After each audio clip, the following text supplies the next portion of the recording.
Sim, agora sim.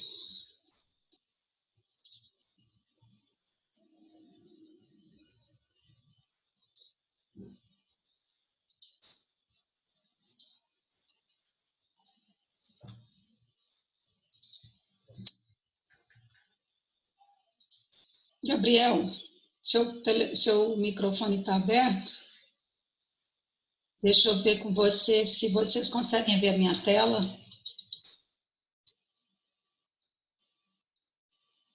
Gabriel?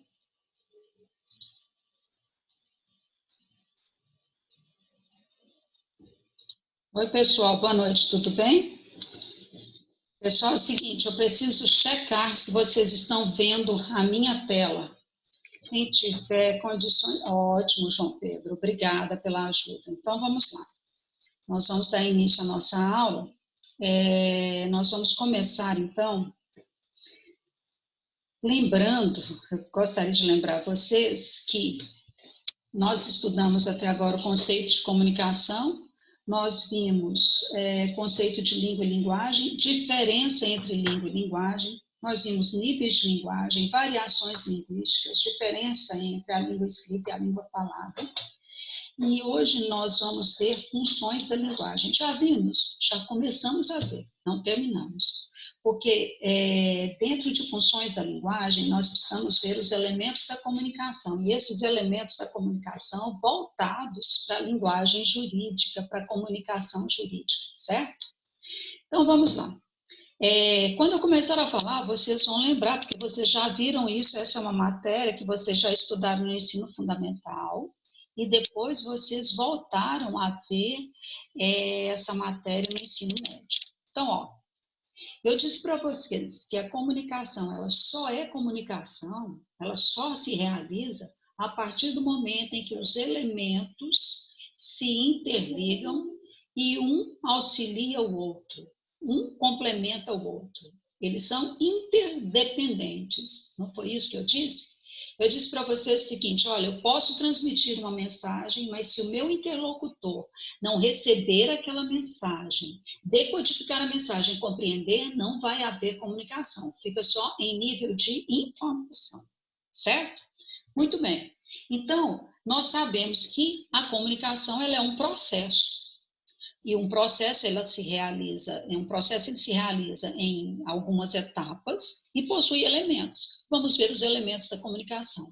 Então, nós temos aqui, o primeiro elemento da comunicação é o emissor.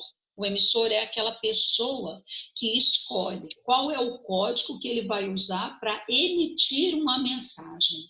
Qual é o canal que ele vai usar para transmitir uma mensagem? Qual é a mensagem que ele deve transmitir?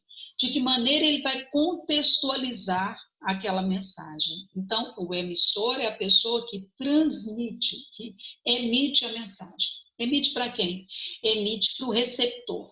Quem é o receptor? O receptor é aquela pessoa que recebe a mensagem, decodifica a mensagem, compreende aquilo que foi transmitido para ele, aquela mensagem que ele recebeu, e reage ou age em cima daquela informação. A mensagem é a informação que ele recebe, é aquele conteúdo, é aquele assunto que foi tratado e que foi transmitido, que foi passado a ele. O código é a linguagem que eu utilizo para fazer chegar ao meu receptor a mensagem que eu enviei. Então, é tipo de linguagem. Eu posso usar a linguagem verbal, não verbal. Eu posso usar a língua falada, eu posso usar a língua escrita. Eu posso usar a língua dos gestos. Enfim, eu, emissor, decido qual código é melhor para que o meu receptor compreenda a minha mensagem. Referente é a situação, é o contexto em que está inserido aquela mensagem. Ou seja, é o assunto que vai ser tratado, está ali dentro do referente. Eu retiro de dentro do referente o assunto que eu quero tratar em relação ao referente. Então, por exemplo, falar sobre a questão do menor delinquente no Brasil. Isso é só o referente. O que eu vou tratar a respeito desse assunto é a mensagem. Então, falar de menor delinquente é muito geral, mas se eu resolvo falar sobre os menores delinquentes que são portadores do HIV, isso já é uma delimitação, isso já é uma mensagem. Então, referente ao contexto é maior. E o canal é um instrumento, é o veículo que eu utilizo para transmitir a mensagem. Vamos usar um exemplo concreto. Eu, Joana, sou emissora. Vocês são os receptores. A mensagem que eu estou passando para vocês nesse momento é definição de elementos da comunicação. O código que eu estou usando é a língua portuguesa falada. O referente é português jurídico, porque esse assunto está dentro do contexto de língua portuguesa, e o canal que eu estou usando é uma videoaula. Então, a Raíssa está levantando a mão. Raíssa, aguarda só um minutinho que eu já vou, já passar a palavra para vocês. Ou se você quiser, tem um balãozinho aí, você escreve no chat, chega aqui para mim a sua mensagem, tá? Então, pessoal, só revisando para quem entrou agora, isso aqui eu preciso dar uma revisadinha para nós chegarmos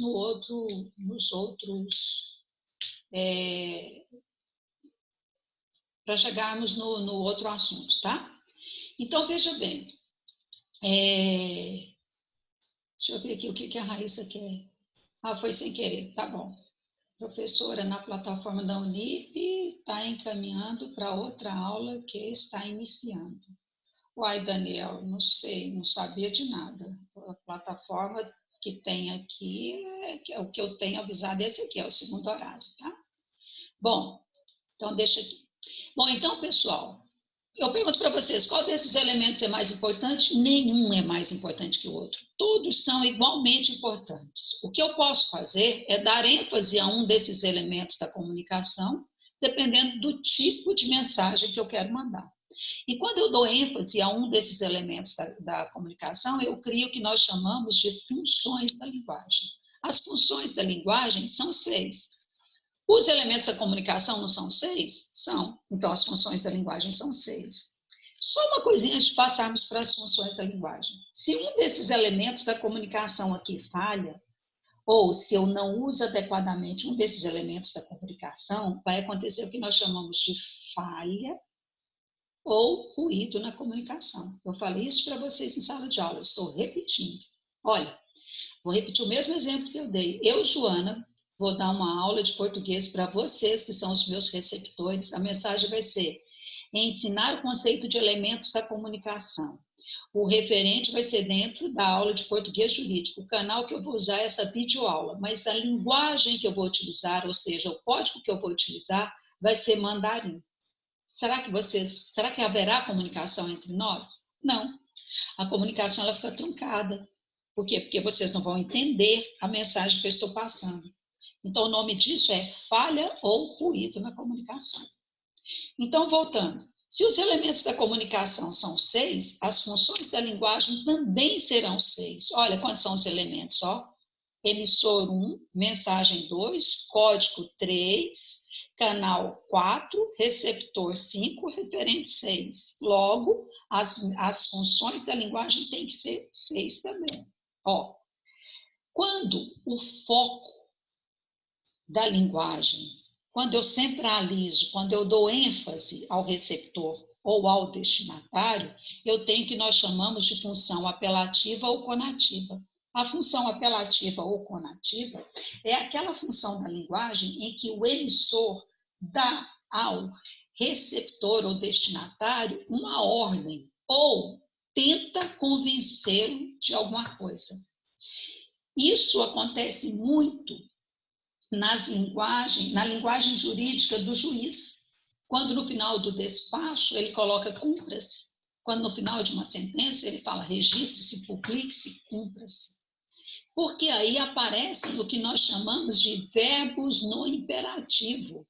Olha, os verbos no imperativo são aqueles verbos que dão ordens. Olha aí, ó, verbo no imperativo é aquele verbo que dá ordem. Ele determina alguma coisa. Então, essa é a linguagem dos juízes, nos seus despachos, nas suas sentenças, nos seus documentos. Mas é também uma linguagem que está presente nas mensagens publicitárias. Ela está presente nas mensagens publicitárias por quê? Porque lá o anunciante tenta convencer, ele tenta convencer o receptor da mensagem, o destinatário da mensagem, de que aquele objeto é necessário para ele. É importante que ele compre, porque aquele objeto vai fazer falta para ele. Então, exemplo, use Rexona, assine a Folha, assine o Popular. Olhem os exemplos que eu trago para vocês. Você viu como ficou a roupa da Júlia? Olha, você, segunda pessoa. Aqui nesse tipo de texto que usa função apelativa ou conativa da linguagem, o texto ele é feito para você, então tem a presença da segunda pessoa. Então, você viu como ficou a roupa da Júlia? Você, segunda pessoa. Lúcia, ele chama a terceira pessoa, um vocativo. Então, olha, também usa-se vocativos. Lúcia, corre e veja isso. Corre, verbo no imperativo. Outro exemplo, leia o artigo que a Folha trouxe sobre os senadores. Leia você, ele está dando uma ordem, certo? Bom, a outra função da linguagem, que é aquela centrada no emissor. Então, a primeira é centrada no receptor, conativo ou apelativa. Essa, que é centrada no emissor, é a função emotiva ou expressiva. Nesse tipo de função, o emissor, ele centra nele mesmo. Ele acha, nesse tipo de função, são aqueles textos em que o emissor acha que o receptor tem que saber como ele se sente, ele expressa as emoções dele, ele expressa a opinião dele, ele expressa os sentimentos dele, ele diz o que ele pensa em relação a alguma coisa, ele diz o que ele pensa em relação a algum objeto, em relação a algum acontecimento, ele diz qual é o sentimento dele frente a determinados fatos.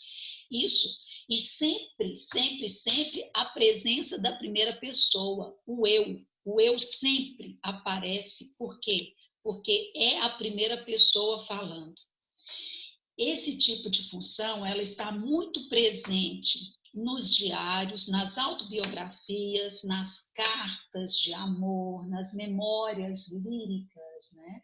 As memórias que dizem, fala dos sentimentos, nas entrevistas, nos diários.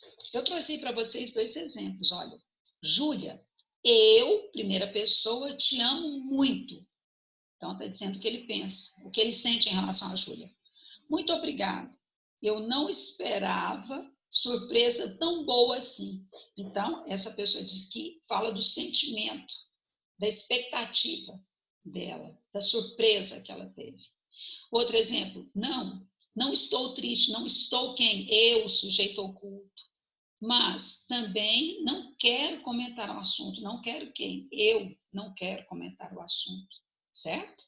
Então, função emotiva. Olha a outra.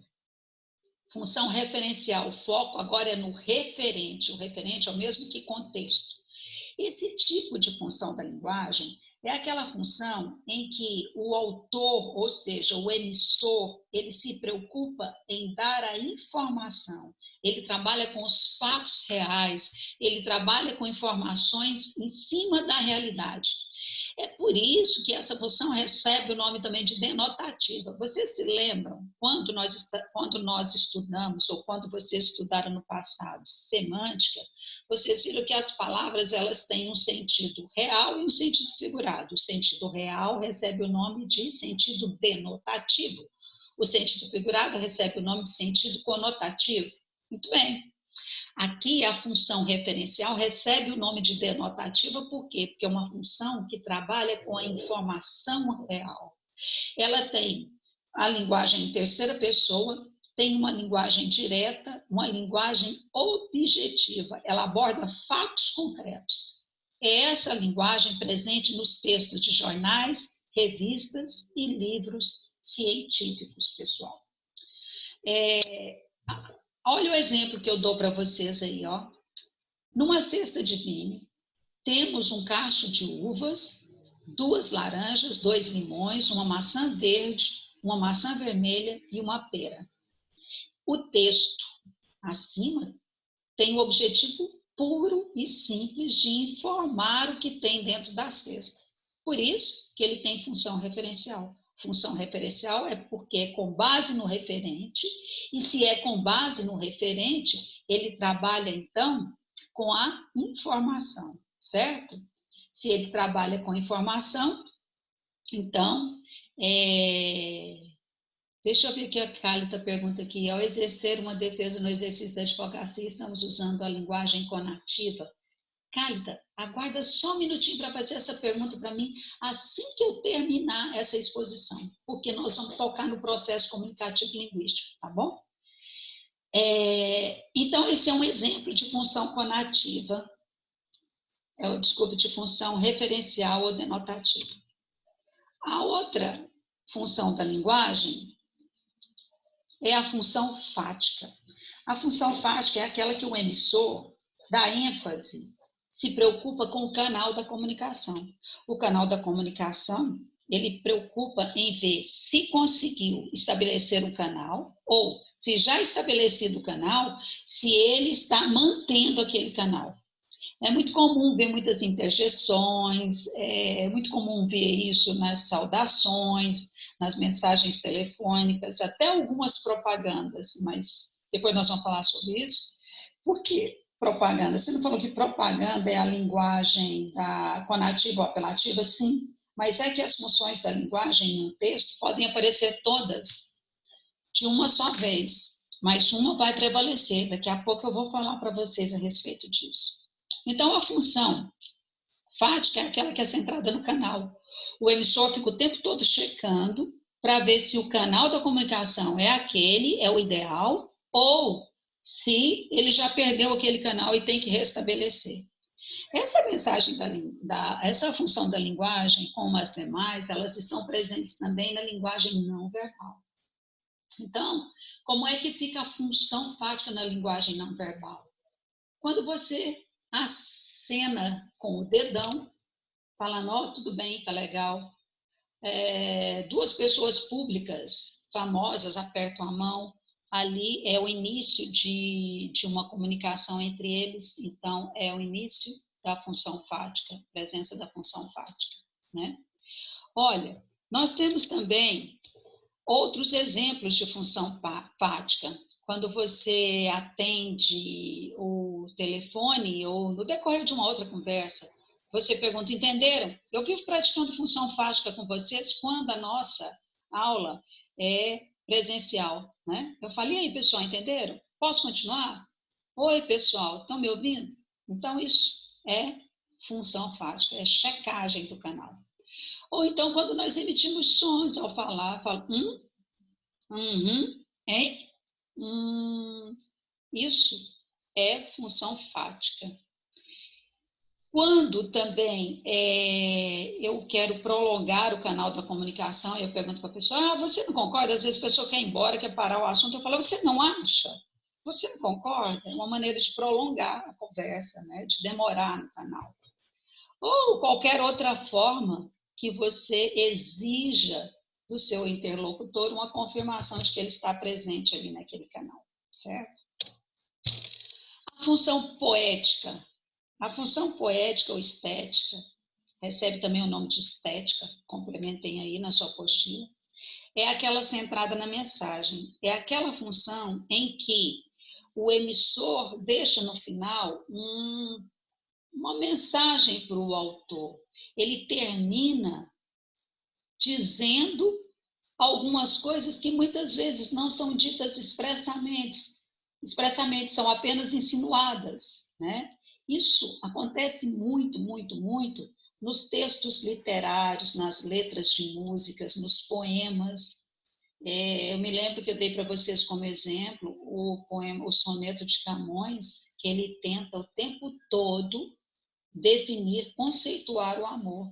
Aí no final ele diz, não, o amor não pode ser conceituado, o amor não pode ser definido, ele não pode ser explicado, ele só pode ser vivenciado, ele só pode ser experimentado, ele só pode ser sentido. Então, de antemão já te falo, se aparece em forma de verso, é função poética. Por quê? Porque a função poética, ela tem uma linguagem figurada, ela tem uma linguagem afetiva, ela tem uma linguagem metafórica, ela trabalha com sentimentos, ela tenta demonstrar os sentimentos. Isso é muito presente nos livros literários, nos textos literários. Principalmente se for em verso. Apareceu em verso, não precisa ter dúvida. Ela é função poética. Agora, o que acontece é que pode ter uma outra função em segundo plano. Vamos ver daqui a pouco, certo? Olha o exemplo que eu te dou aí. Se não vejo a mulher que eu mais desejo, nada que eu veja vale o que eu não vejo. Isso é um poema. Ele está falando do sentimento dele e ele passa isso em forma de mensagem. Ou seja, ele diz assim, a mensagem que ele diz é o seguinte: nada na vida vale se eu não conseguir, não vou conseguir ver nada na vida se eu não ver a mulher que eu desejo. É isso que ele diz. Então, função poética ou estética. A função metalinguística. A função metalinguística é aquela em que o emissor centra ou dá ênfase ao código. É a língua explicando a própria língua. Ele trabalha com definições, ele trabalha com explicações. Olha, ele diz o seguinte: linguagem é um substantivo feminino em português, masculino em espanhol e francês. Ele explicou, ele definiu o que é linguagem. Ao outro, casa, substantivo feminino, é a primeira definição. Edifícios de formatos, tamanhos variados, geralmente de 1 ou 2 andares, quase sempre destinados à habitação. O que ele fez aqui? Ele definiu, ele conceituou essas palavras. Essa é a linguagem que está sempre presente nos dicionários, nas receitas médicas, manuais de instruções, enfim, onde exigir uma definição, um conceito, uma explicação, nós vamos ter presente a função metalinguística. Muito bem, pessoal. Então, eu quero chamar a atenção de vocês para uma coisa. Aí eu vou sair aqui dessa tela para olhar nos olhos de vocês, se é que eu consigo. Vocês estão conseguindo me ver? Vocês conseguem me ver? Alguém podia dar um sinal aí, levantar o dedão? Cadê? Quem foi que levantou o dedo agora mesmo? Bom, o que eu quero... Vocês estão conseguindo me ver? Sim. Desapareceu a tela dos slides. Desapareceu? Desapareceu, Ionara?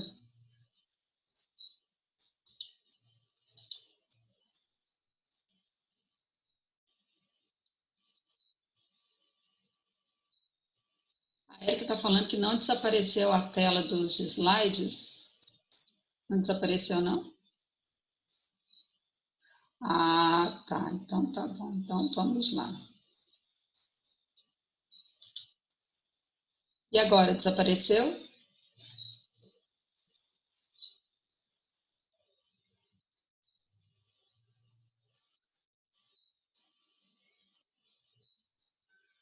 Agora desapareceu, certo? Não. Ainda não saiu a tela dos slides? Não saiu?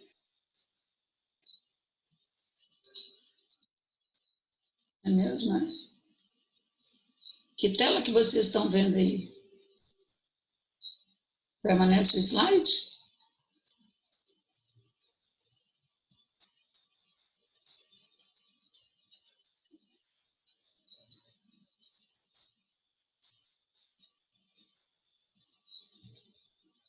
Tá bom, mas o que eu queria era que, bom, já que não está, deixa eu ver aqui, então eu vou tentar pôr no slide diferente, então.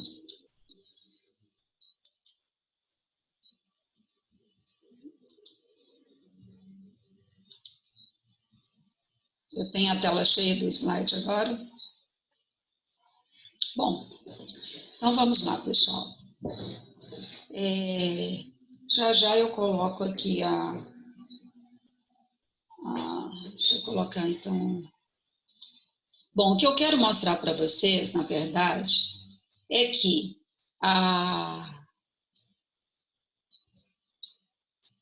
as funções da linguagem, elas podem aparecer todas simultaneamente em um único texto, mas aí uma delas há de prevalecer, uma delas há de predominar. Para isso, conforme eu disse para vocês aquele dia, eu tenho que me perguntar o seguinte: o que o autor desse texto pretendia quando ele escreveu esse texto? Olha, naquele texto lá do verso que eu mostrei para vocês, da função poética ou estética, ele fala assim, ó, olha o que ele fala. Está na cara, está escrito em verso, é função poética, mas existe uma função em segundo plano. Ele fala, se eu não vejo a mulher que eu mais desejo, nada que eu veja vale o que eu não vejo. Qual que é a função da linguagem em segundo plano? A função da linguagem em segundo plano aqui é a função emotiva ou expressiva. Em primeiro plano, a função é a função poética. Em segundo plano, é a função estética. A função emotiva ou expressiva. Em primeiro plano, função poética ou estética. Em segundo plano, função emotiva ou expressiva. Por que está falando dele? A presença do eu aqui, ó. Quantas vezes aparece o eu? Olha, 4 vezes, 1, 2, 3, 4. Presença da primeira pessoa e ele falando do sentimento dele. Então, gente, quando isso acontece, nós temos o que nós chamamos de função emotiva ou expressiva em segundo plano. Então, o que eu disse para vocês, podem aparecer todas as funções, mas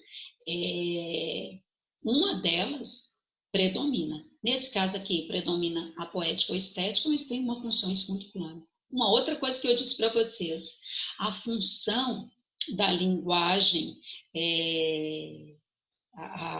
ela pode aparecer em linguagem não verbal.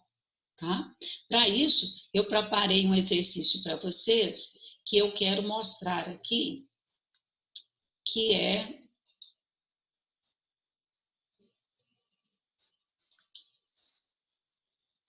Bom, agora eu vou ter que voltar à tela para mostrar para vocês o exercício de interatividade. Vocês não estão conseguindo ver a tela, estão? Então, é essa aqui, ó. Estão vendo aí agora? Olha, ele fala assim, ó. Ele tem aqui uma imagem, certo? Essa imagem que ele tem aqui é uma imagem de linguagem não verbal. Passa uma mensagem, então nós temos uma comunicação através dela. Né? Eu quero que vocês leiam, isso é um texto de linguagem não verbal, porque transmite uma mensagem, eu recebo, decodifico e compreendo. Então eu quero que vocês me digam o seguinte, ó, predominante, não estou perguntando linguagem de segundo plano, então se prepare, porque na prova eu vou perguntar e você tem que lembrar se a linguagem é predominante ou se a linguagem é de segundo plano. Então aqui eu pergunto, ó, qual a função da linguagem predominante no texto acima? É função fática? É função referencial? É função conativa? É função emotiva? É função metalinguística? Pensem. Pensem e me respondam. Escrevam aí no chat.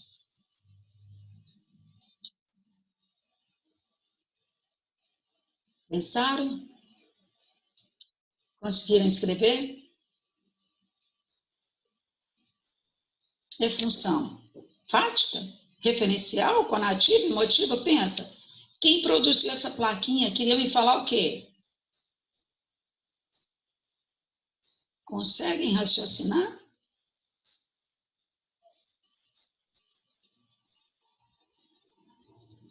Não conseguem?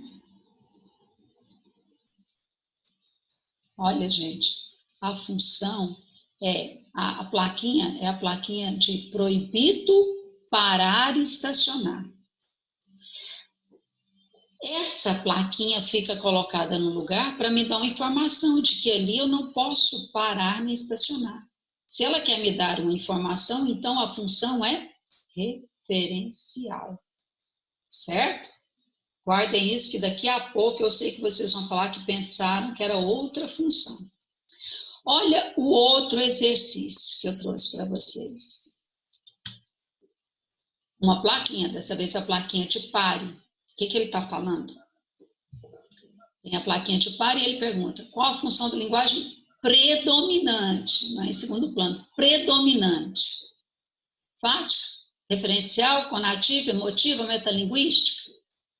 Qual dessas funções? Alguém quer arriscar? Vou abrir o microfone de vocês para vocês falarem, tá bom?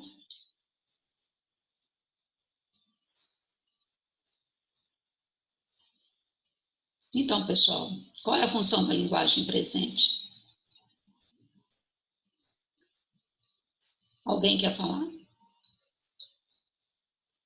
É a função conativa. Oi, pode falar, Eliane. Deixa eu tentar achar você aqui para liberar seu microfone. Não achei. Eliane, a Eliane quer falar.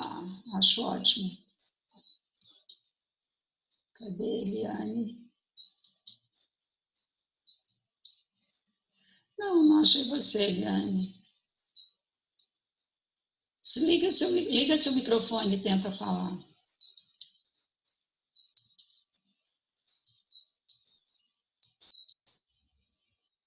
A Eliane levantou a mão, mas não fala. Daqui a pouco eu libero os microfones. Bom, aqui, Eliane. Fala, Eliane. Pode falar. Agora eu liberei esse microfone. Pois não. Somos todos ouvidos. Elaine? Não? Tá. Então, vamos... Oi, quer falar?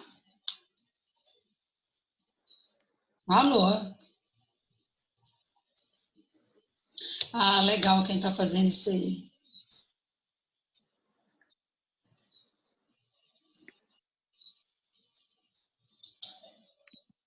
Alguém quer falar? Não? Então tá bom. Qual que é a função da linguagem predominante aqui, pessoal? A função da linguagem predominante aqui é a função conativa ou apelativa, certo? Muito bem. Então, agora, eu vou abrir os microfones de vocês para nós conversarmos e depois eu vou falar do processo jurídico, processo comunicativo jurídico, tá? Então, vamos ver aqui, ó, um monte de gente falando aqui, legal. Então, vamos ver o que nós temos aqui. Vou abrir os microfones, porque aí vocês podem falar com mais...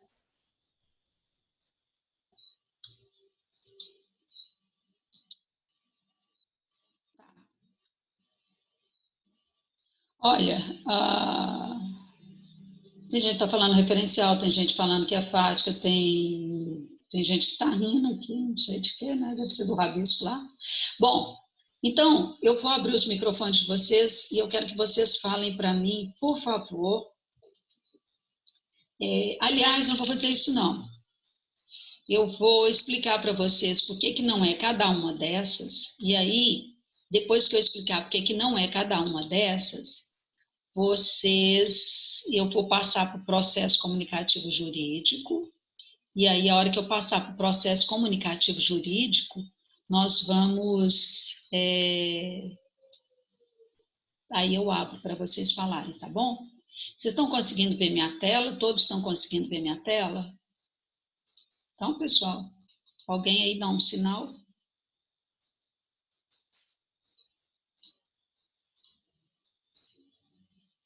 Não vejo sinal de ninguém. Tá? Põe o dedão aí, ó. Jéssica Carvalho, você consegue ver minha tela? Consegue, Jéssica?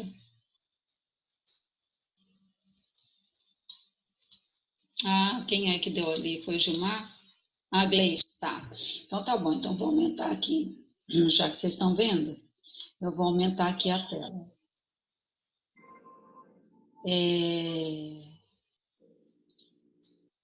Cadê? Tá aqui. Olha aqui, pessoal. Por que que não pode vamos pegar o primeiro. Proibido parar e estacionar. Por que que não pode ser função fática? Só é função fática quando ele está testando o canal. E aqui ele não fica perguntando se você está entendendo ou não. Ele bota a placa lá, você tem que entender. Certo? Função referencial. É referencial porque ele está te dando uma informação. Ele diz, olha, você não pode parar aqui. É função conativa? Em segundo plano, nós podemos considerar que é função conativa. Por quê? Porque a partir do momento que ele fala que é proibido parar e estacionar, é o mesmo que ele falar para você não pare e não estacione aqui, certo? Função emotiva não é nenhuma. E a função metalinguística também não. Por quê? Porque ele não está definindo o que é parar ou estacionar. Ok? Vamos na outra. A função, a palavra pare, a plaquinha pare. É função fática? Não. Ele não testa canal, ela está lá. Ele parte do pressuposto que todo mundo está vendo. É referencial? Não, porque ele não está me explicando que ali é proibido parar ou não é proibido parar. Pelo contrário, ele põe lá, né? E lá você tem que... Deixa eu ver, tem gente falando aí. Os microfones aí, pessoal, por favor. Quem está com o microfone ligado aí é uma menina.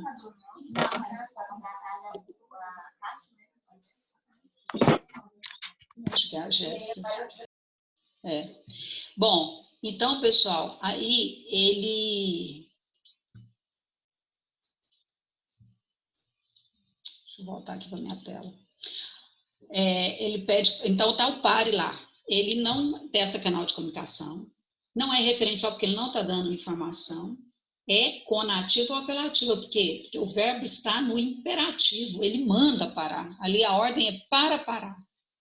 Não tem função emotiva, porque não tem ali a presença da vontade ou do pensamento do emissor, não tem função metalinguística, porque não tem a explicação, certo? Muito bem.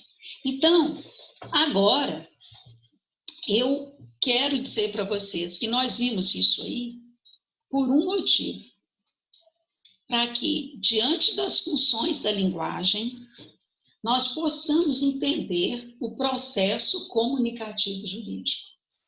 Porque tudo que se faz no Poder Judiciário é uma comunicação. O cidadão, quando ele bate às portas do Poder Judiciário, ele faz isso por quê? Porque ele quer se comunicar com o Poder Judiciário. E para se comunicar com o Poder Judiciário, é necessário um processo. Se é necessário um processo, eu preciso de etapas e eu preciso dos elementos. Veja bem, vou começar então. Suponhamos, pessoal, que você... Vou pegar um exemplo aqui, deixa eu pegar uma pessoa aqui, vou pegar aqui. Suponhamos que o Breiner tenha namorado com... deixa eu ver uma menina aqui.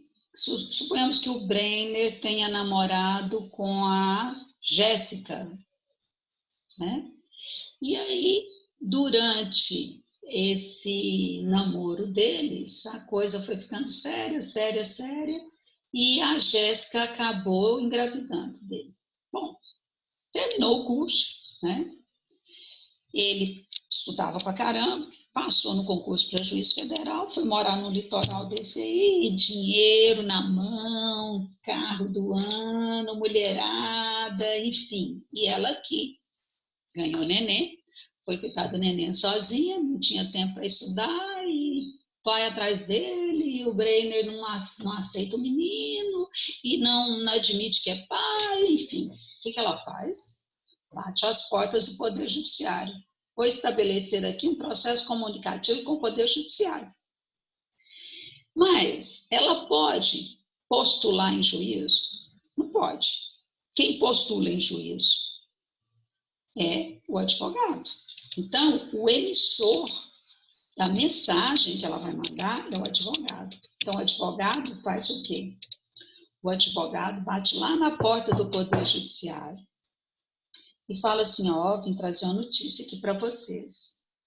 Quando ele bate na porta do Poder Judiciário, ele está tentando, ele vai procurar quem? Ele vai procurar o juízo.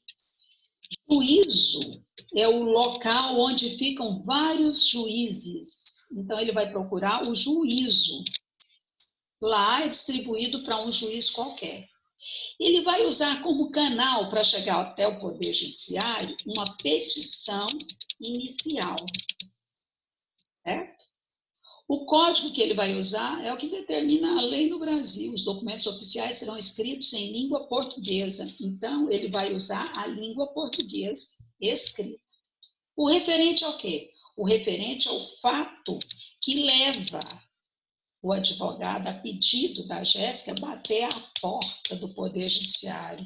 O fato é o quê? É aquele namoro que se iniciou no tempo de escola ainda, no tempo do curso de Direito. E a mensagem? Qual é a mensagem que o advogado leva? A mensagem que o advogado vai levar é o pedido. Pedido de quê? Pedido de reconhecimento de paternidade acumulado com alimentos. Esse é o processo comunicativo jurídico.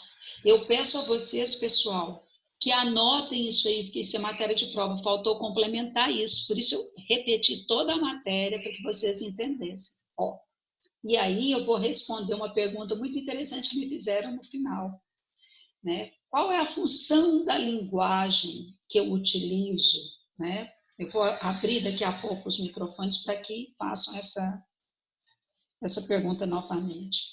Então, vejam bem, pessoal, no processo comunicativo jurídico, eu tenho o emissor e o receptor. Eu passei uns slides para vocês na semana passada, onde o emissor é chamado de locutor, o receptor é chamado de interlocutor.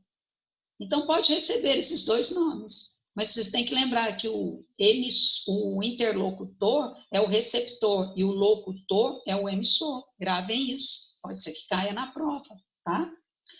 O canal vai ser sempre uma petição, um documento para se fazer chegar em juízo. O código vai ser sempre a língua portuguesa, não tem jeito de ser outra. Agora, o fato referente à mensagem, esses mudam sempre. Sempre, sempre, sempre. Aí, eu vou fazer aqui eu vou chamar vocês aqui agora, vou abrir os microfones de vocês, para que vocês falem, tá bom? E só um minutinho, vou ativar os microfones.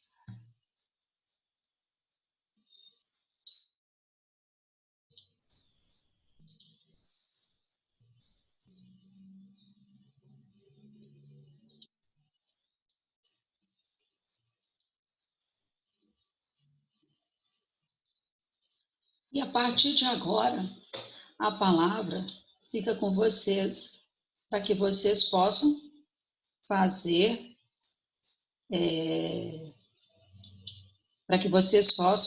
as perguntas que vocês querem.